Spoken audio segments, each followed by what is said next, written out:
Saya Zura Budiarti dari Lirik Publisher. Kali ini saya ingin menceritakan satu buku yang baru saja selesai saya baca.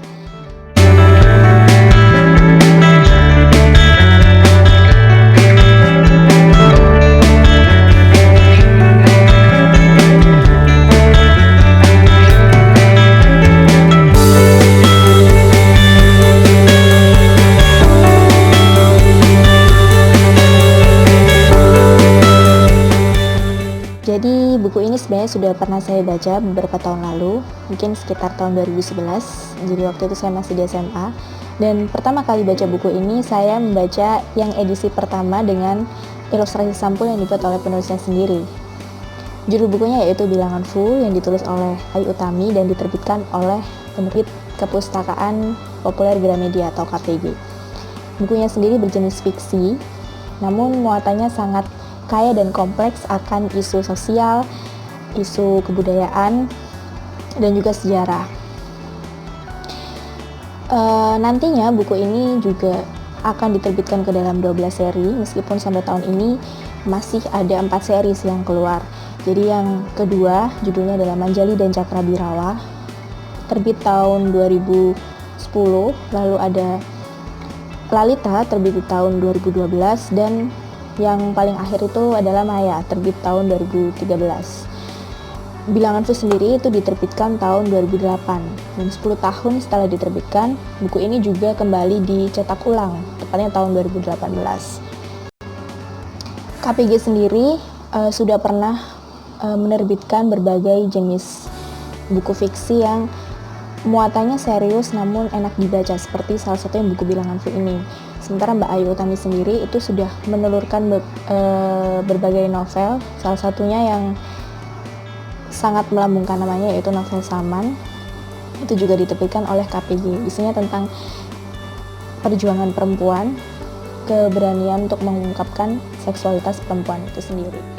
Ketika membaca novel ini akan diajak untuk menjadi kritis, karena Mbak Ayu sendiri dalam novel ini menyampaikan kritik terhadap 3 hal, yaitu monoteisme, modernisme, dan militerisme. Lalu secara garis besar keseluruhan naskahnya itu bicara soal gagasan baru, yaitu spiritualisme kritis. Apa itu spiritualisme kritis? Kita bakal tahu saat menyelesaikan naskah novelnya itu sendiri. Jadi karena ide tentang spiritualisme kritis ini akan terlalu serius kalau dijabarkan begitu saja, maka di fiksi itu memerlukan alur, tokoh, kemudian ceritanya sendiri gitu. Maka Mbak Ayu menitipkan nafas spiritualisme kritis ini pada tokoh-tokohnya. Jadi ada Sandi Yuda dan Parangjati, itu adalah tokoh sentral di dalam novel ini. Terus ceritanya tentang seputar konservasi alam di satu daerah di sekitar Jogja, setting tempatnya itu, dan setting waktunya itu di akhir tahun 90-an lah.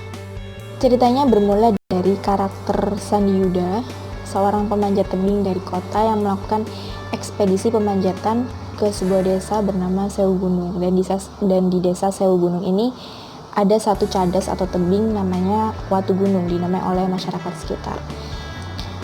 Lalu Sandi Yuda ini mengalami banyak mimpi dari tidurnya. Mimpi-mimpi itu punya teka-teki yang berusaha dipecahkan oleh Sandi Yuda. Dia mengalami pengalaman batinnya lah, kedewasaan batin yang diperoleh saat berusaha memecahkan teka-teki itu. Dia juga bertemu oleh sahabat baru namanya Parangjati itu tadi. Parangjati ini digambarkan sebagai sosok yang menurut saya nyaris sempurna gitu, seperti malaikat, karena dia punya pemikiran kritis, filosofis, dia punya spiritual yang dalam juga di hidupnya. Lalu kritikan terhadap modernisme, monoteisme, dan militerisme yang diusung sama Mbak Ayu ini masuk lewat interaksi dan dialog antara Parangjati dengan Sandi Yuda, terutama dari Parangjati keluarnya kritik-kritik itu. Yang pertama, kritik terhadap modernisme itu dilontarkan oleh Parangjati secara sederhana dan dalam bentuk kecil lewat protesnya.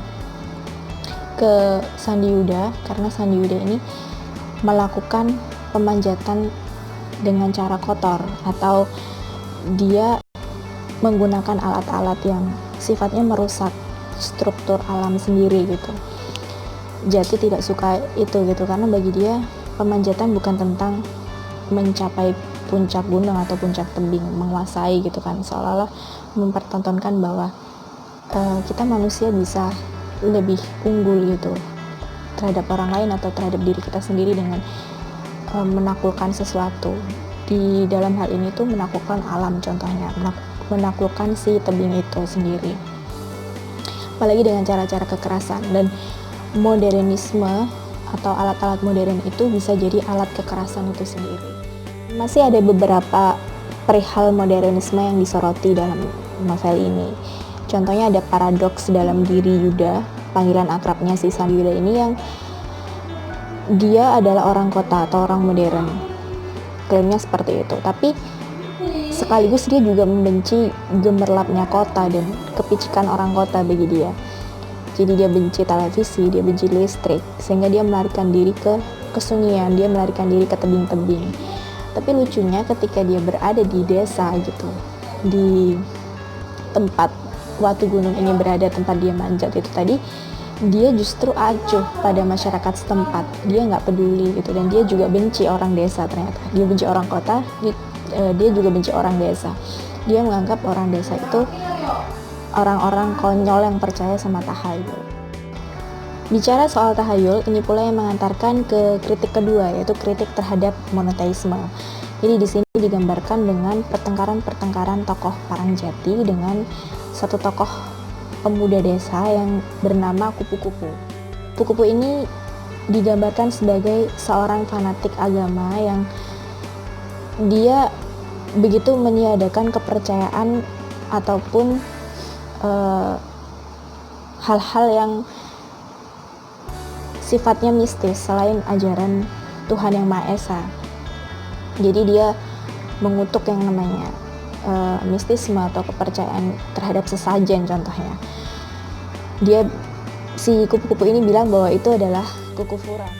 Sedangkan bagi seorang Parangjati yang humanis, dia menganggap bahwa mistisme sesajen itu bisa ada tanpa mencederai sebuah akidah. Jadi justru tanpa disadari, dengan adanya mistisme atau sesajen itu bisa menjaga alam, karena dia menganggap si kepercayaan berwujud sesajen ini tuh hanya sebatas sebagai salam penghormatan untuk alam gitu.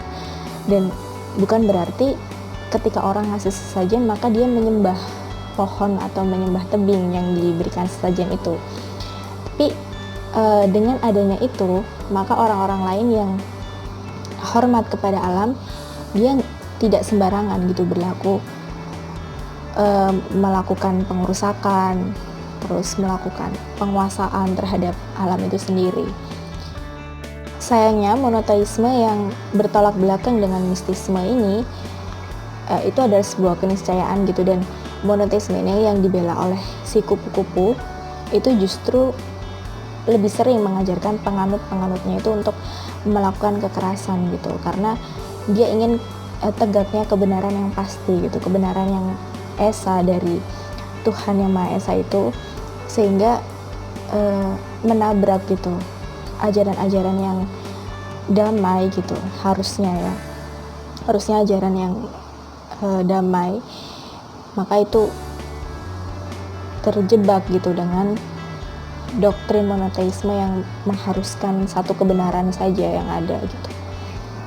Jadi akhirnya banyak kekerasan yang timbul dari monoteisme itu sendiri, dan itu yang berusaha dikritisi di novel ini. Yang terakhir adalah militerisme atau kekerasan itu sendiri, yang di sini disoroti Mbak Ayu sebagai alat untuk mencapai kekuasaan atau melanggengkan kekuasaan gitu. Jadi sebenarnya tiga hal ini, modernisme, monoteisme, dan militerisme, disoroti Mbak Ayu sebagai hal-hal yang ketika berdiri dalam bentuk tunggalnya atau ketika bersinergi itu punya potensi yang sama pada satu hal, yaitu kekerasan, dan itu yang dikritisi. Selain kritik terhadap tiga ideologi itu, novel ini juga menawarkan berbagai bahasan seperti kebudayaan dan sejarah gitu. Sejarah ada beberapa peristiwa yang dipotret. Peristiwa-peristiwa itu seperti contohnya konflik ketika pergantian kekuasaan dari Orde Baru ke Reformasi yang diwarnai pertentangan antara TNI dengan Polri. Kemudian ada isu pembunuhan orang-orang yang dituduh sebagai dukun santet. Itu juga dibahas. Jadi peristiwa nyata yang dijadikan setting waktu juga di novel ini. Lalu ada beberapa hal tentang kebudayaan Jawa di sini, banyak ya, termasuk bagaimana filosofi tokoh pewayangan, dan juga ada tentang legenda Nyi Roro Kidul, kemudian ada tentang Sangkuriang Dayang Sumbi, itu juga dibahas gitu. Menarik sekali karena kita ada pemahaman secara filosofis untuk melihat kebudayaan Jawa, terutama orang Jawa pasti akan senang gitu membaca novel ini. Pada intinya novel yang terbit bertahun-tahun lalu itu ternyata menarik gitu untuk dibaca kembali, dibaca berulang kali, atau yang belum baca maka dibaca pertama kali itu akan sangat menyenangkan.